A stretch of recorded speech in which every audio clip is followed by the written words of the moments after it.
Hello, welcome to Cook to Nourish. Today's recipe is that of AIP blueberry crumble bars. These are absolutely delicious and so easy to make. So you first start by taking half a cup of cassava flour, 1/4 cup of arrowroot flour. We're trying to make the crumble portion now. Adding a 1/4 teaspoon of sea salt, a 1/4 teaspoon of baking soda, and then I have half a cup of palm shortening that is softened to room temperature. Now, depending upon what's the temperature of your room, right, it may become like really sticky and semi-solid. In my case, it's kind of like a little bit hard and soft, and like the kind of butter that you use when you're making pastry dough. So that's the kind of texture, and I keep you keep mixing the flour and the palm shortening until all of the flour mixture is mixed with the fat mixture. Now you can also use coconut oil instead of palm shortening, but it has to be at like a semi-solid texture.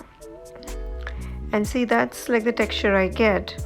Now next, for the filling, we take 1 cup of blueberries. I have used frozen blueberries.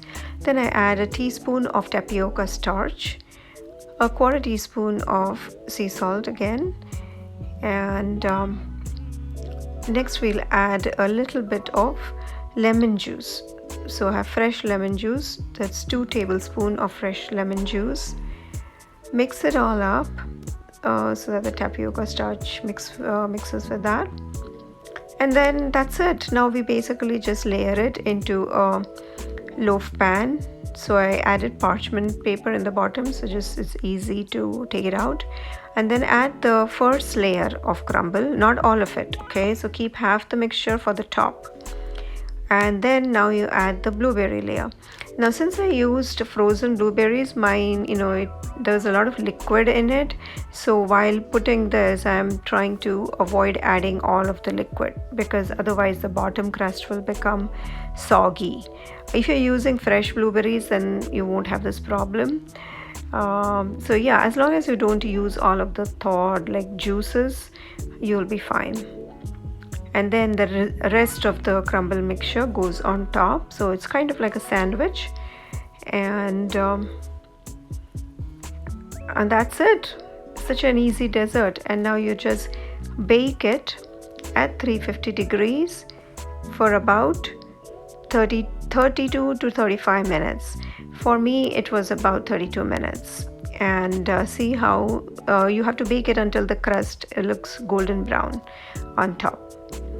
And see, that's the texture of it, even though the top portion is a little bit crumbly, but see how it's still like comes together like a bar.